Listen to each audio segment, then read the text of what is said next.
नमस्कार दोस्तों, आप सभी का स्वागत है हमारे YouTube चैनल में। और ये हमारा है साइंस का सेशन और ये हम आपके लिए पार्ट 2 लेकर आए हुए हैं, जिसमें बहुत ही इम्पोर्टेंट क्वेश्चन जो होंगे वो आपके लिए होंगे, जो निश्चित रूप से आपके आने वाले एग्ज़ाम में मदद करेंगे। ठीक है, तो आइए देखते हैं पहला number question. First number question है आपका, धातु ठंडे जल के साथ तीव्रता से अभिक्रिया करती है। निम्नलिखित में से कौन से धातु जो है वो ठंडे जल से क्या करती है, तो रिएक्शन कर जाती हैं। ठीक है ना। तो हमारा जो आंसर होता है यहाँ पे वो होता है आपका सोडियम। सोडियम जो होता है वो जल में क्या करता है, रिएक्ट कर जाता है। ठीक है ना। और किरोसिन के तेल में ये क्या करता है, तो इसे इसीलिए प्रिजर्व यानी इसे रखा जाता है जहाँ पे ये क्या करता है, तो रिएक्ट नहीं कर पाता है।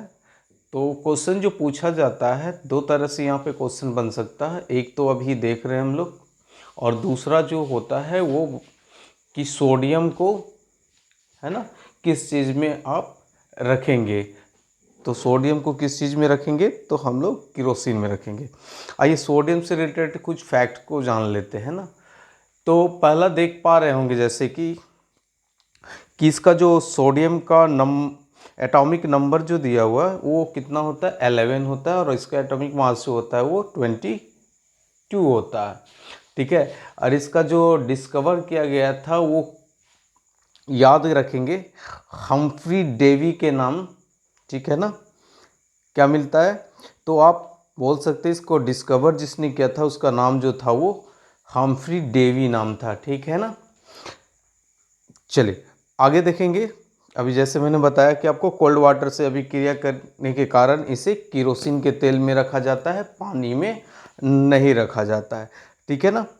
नेक्स्ट की ओर थोड़ा सा बढ़ेंगे तो देख पाएंगे कि सोडियम जो होता है वो किस चीज़ में पूछा जाता है, कि विलय होता है ना, यानी घुलनशील होता है। तो याद रखेंगे सोडियम जो होता है वो बेंजीन और ईथर में घुलनशील होता है। ठीक है। चलिए नेक्स्ट पॉइंट की ओर बढ़ते हैं। सोडियम एक मुलायम धातु है जिसे चाकू से भी काटा जा सकता है। तो ये क्वेश्चन पिछले बार के ग्रुप डी में भी पूछा गया था कि कौन से धातु को चाकू से भी आप काट सकते हैं ना। तो हमारा जो आंसर होता है वो क्या हो जाता है, इस तरह के क्वेश्चन के लिए सोडियम हो जाता। नेक्स्ट पॉइंट जो देखेंगे वो बोल रहा है, ठीक है ना, कि एक चमकदार पीले रंग का, है ना, जब क्रैकर्स वगैरह जलाते होंगे तो आप ध्यान देते होंगे पीले रंग का जो कलर्स निकलता है वो क्या होता है, तो सोडियम के कारण ही होता है, सोडियम ही होता है। या स्ट्रीट लाइट में भी आप देखे होंगे कुछ लाइट्स जो होते हैं वो येलो कलर के होते हैं, है ना, यानी वाइट होता है। कुछ जो होते हैं येलो कलर में दिखते हैं, उसमें भी सोडियम की उपस्थिति होती है। ठीक है। नेक्स्ट पॉइंट में देखेंगे तो सोडियम जो होता है वो पानी से कम घनत्व वाला होता है ना। सोडियम जो होता है वो पानी से कम घनत्व वाला होता है, इसीलिए यह पानी की सतह पे क्या करेगा, तो तैरता रहेगा। तो इस यह भी क्वेश्चन पूछा जाता है कि सोडियम का घनत्व जो होता है वो पानी के कम होने के कारण, ठीक है ना, पानी के सतह पर क्या होता है, तो तैरते रहता है। तो क्वेश्चन जो हमारा पूछा जाता है वो सोडियम जो होगा वो पानी की सतह पे क्यों तैरता है ना, तो घनत्व तो कम होने के कारण ये तैरता है। नेक्स्ट जो पॉइंट है वो है सोडियम जो है वो हमारा छठा जो है ना, 6 प्रचुर मात्रा में पाया जाने वाला तत्व है। ठीक है। नेक्स्ट पॉइंट की ओर बढ़ते हैं। ठीक है। जो हमारा था कि पृथ्वी, और चलिए नेक्स्ट क्वेश्चन की ओर देखते हैं। क्वेश्चन नंबर 2 की ओर बढ़ते हैं ना। वह धातु का गुण जिसके कारण उसे तार के रूप में ढाला जा सकता है ना। यानी कहने का मतलब है क्वेश्चन पूछना चाह रहा है कि वो कौन सा गुण है जिसके कारण आप किसी भी धातु को इतना लंबा कर सके कि वो तार के रूप में, है ना, जैसे कि आप कॉपर का तार देखे होंगे, एल्युमिनियम का देखे होंगे, है ना। ठीक है, तो ऑप्शन जो दिया हुआ है वो है आपका चालकता, मेलिएबल, ठीक है ना। तो इसका जो आंसर होता है वो होता है तन्यता। तन्यता मतलब, ठीक है, उसमें कितना तनाव, इतना तनाव कर दिया जाए, यानी कि खींचने पर भी कौन सबसे ज़्यादा लंबाई तक वो जा सकता है, ठीक है ना, वो तन्यता पे डिपेंड करता है। ठीक है, तो तार जो बनेगा वो किसके कारण से, तो धातु के तन्यता के गुण से, यानी डक्टिलिटी से। ठीक है ना। आइए थोड़ा सा इसके बारे में कुछ फैक्ट्स को जान लेते हैं ना। तो पहला देखेंगे कि धातु की तन्यता गुण के कारण ही धातु को खींचकर तार का रूप दिया जा सकता है, यानी इसे लंबा किया जा सकता है ना। याद रखेंगे, धातु को पीट पीट के पतला करने की, है ना, जो गुण होती है, पतला हो जाने की गुण, जैसे कि आपका सिल्वर्स को पीट पीट के इतना पतला कर दिया जाता है कि मिठाइयों वगैरह के, है ना, कवर के रूप में ऊपर देख पाते होंगे, सिल्वर का जो होता है एक लेयर दिया जाता है ना। तो वो तन्यता की बात नहीं करता है, वो मेलिएबल की बात करता है कि उसको पीटा इतना जाए कि वो एक पतली सी परत के रूप में बनाया जा सके, है ना। तो ध्यान रखेंगे, उसे तार बनने यानी खींचने की क्षमता को तन्यता की बात करेंगे, और पतले से पतला कितना किया जा सकता है उसे, तो उसे मैलिएबल की बात करेंगे, है ना। सेकंड नंबर जो है वो देखेंगे कि धातु के 5 गुण होते हैं, अधातुवर्ध्य यानी मैलिएबल, तन्यता, चमक, उष्मा तथा विद्युत की चालकता होती है इनमें, है ना, धातु में। चलिए, तो सभी जानते होंगे।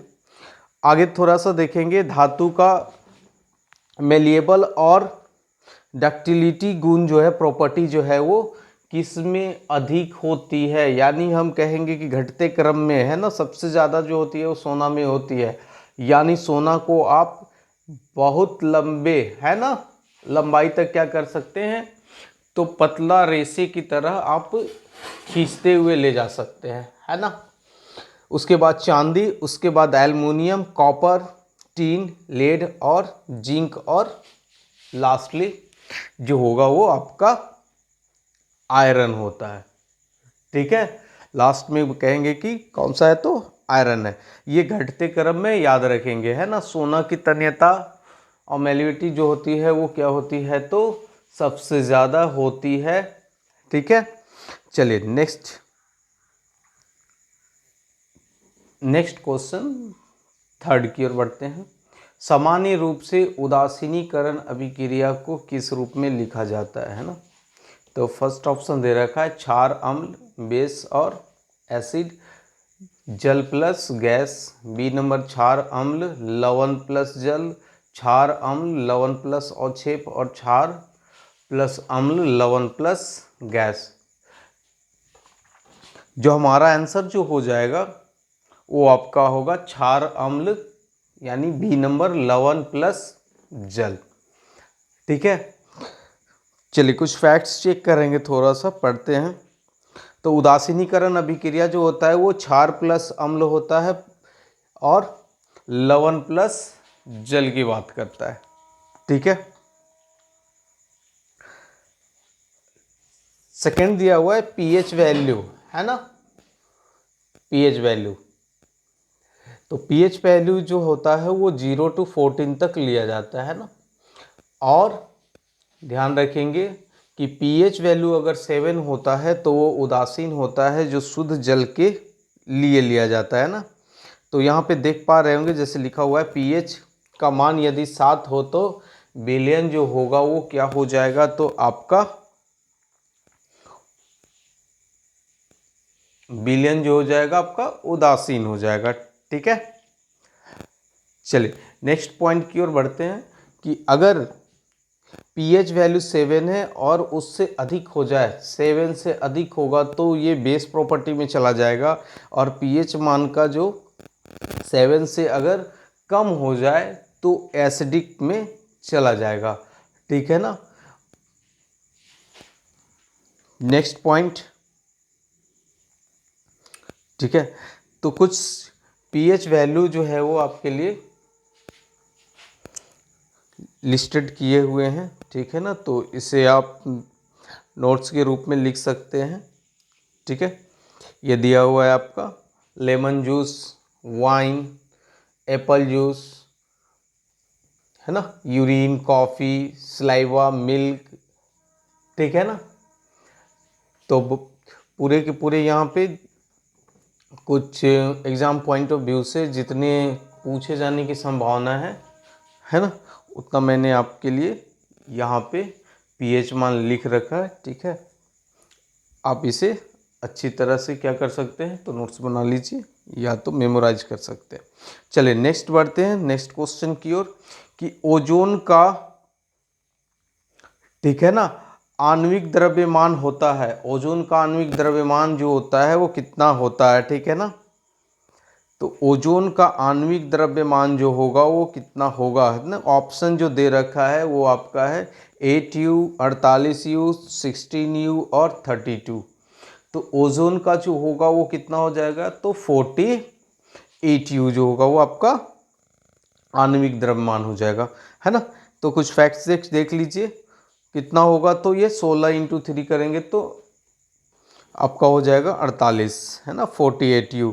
ओजोन ऑक्सीजन का अप्रूप होता है। फर्स्ट पॉइंट याद रखेंगे कि ओजोन जो होता है वो किसका अप्रूप होता है, पूछ दे तो किसका होता है, ऑक्सीजन का अप्रूप होता है, ठीक है। चलिए नेक्स्ट पॉइंट देख पा रहे होंगे, जैसे कि ओजोन को CFC गैस सर्वाधिक क्षति पहुंचाती है।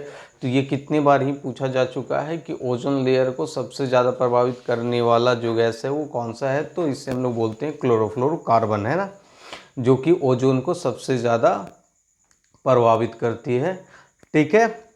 नेक्स्ट, ओजोन परत की रक्षा के लिए, है ना, ये ध्यान रखिएगा, मॉन्ट्रियल कुछ प्रोटोकॉल तैयार किए गए थे, है ना, जिसका नाम है आपका रक्षा के लिए कौन सा, तो मॉन्ट्रियल प्रोटोकॉल 1987 में बनाया गया था, लेकिन इसको लागू जो किया गया था 1989 में लागू किया गया था।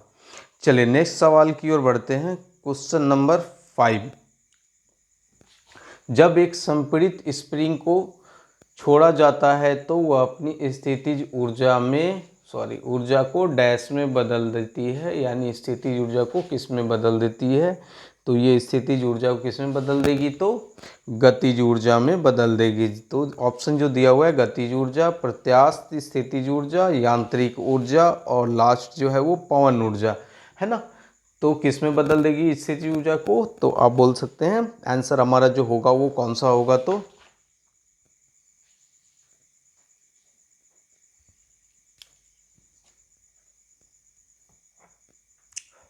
ठीक है, गतिज ऊर्जा। चलिए कुछ फैक्ट चेक कर लेते हैं थोड़ा सा, इससे रिलेटेड कुछ और भी क्वेश्चन जो बनते हैं वो ध्यान रखेंगे। फर्स्ट नंबर देख रहे हैं पॉइंट, अगर तो अवस्था और स्थिति के कारण उत्पन्न ऊर्जा जो होता है वो उसे स्थितिज ऊर्जा के नाम से जाना जाता है या स्थितिज ऊर्जा कहलाता है। और गति के कारण अगर कोई कुछ बनता है तो उसे क्या बोलेंगे, तो गतिज ऊर्जा बोलते हैं ना। तो ये सभी जानते हैं, सिर्फ ध्यान रखेंगे। नेक्स्ट जो क्वेश्चन है वो क्या है, 6 नंबर, कि एंजाइम जो है वो निम्नलिखित में से कौन सा नहीं है ना। 6 नंबर क्वेश्चन देख पा रहे हैं, तो इसमें पूछा गया है कि निम्नलिखित में से कौन सा जो है वो एंजाइम नहीं है ना। तो हमारा जो आंसर होता वो कौन सा होता, तो हमारा आंसर जो होता है वो इंसुलिन होता है। इंसुलिन जो होता है वो हार्मोन होता है, ना कि एंजाइम होता है ना। तो इंसुलिन से कुछ क्वेश्चन जो होंगे वो और भी पूछे जा सकते हैं, इसीलिए चलिए देखते हैं थोड़ा सा कि इंसुलिन एक क्या होता है। तो जैसा कि अभी बोला मैंने कि इंसुलिन एक हार्मोन होता है। सेकेंड पॉइंट क्या है, इंसुलिन अग्नाशय के एक भाग लैंगरहैंस की द्वीपिकाएं, ठीक है ना, लैंगरहैंस की द्वीपिकाएं, ठीक है, बी सेल द्वारा स्रावित होती है। तो पूछा जाता है कि आखिर इंसुलिन जो होता है वो स्रावित होती है वो कहाँ से होती है ना, सोर्स क्या है, किस स्थान से होता है, तो आप याद रखिएगा किस भाग से होता है, तो लैंगरहैंस की दुपिकाएं बी सेल से होती हैं। चलिए नेक्स्ट की ओर बढ़ते हैं, पॉइंट की ओर, कि इंसुलिन जो होता है वो क्या करता है, इसकी जो कार्य होती है वो क्या करता है, तो कंट्रोल करता है। किस चीज़ को कंट्रोल करता है, तो ग्लूकोज से ग्लाइकोजन बनने में जो प्रक्रिया होती है उसको ये नियंत्रित करता है। ठीक है, ये नियंत्रित नहीं करे तो क्या होगा, तो ब्लड में जो होगा वो शुगर लेवल यानी ग्लूकोज की मात्रा, शुगर की मात्रा जो होगी वो इंक्रीज हो जाएगी, बढ़ जाएगी। ठीक है, तो बढ़ने और घटने के क्रम में जो होते हैं वो कुछ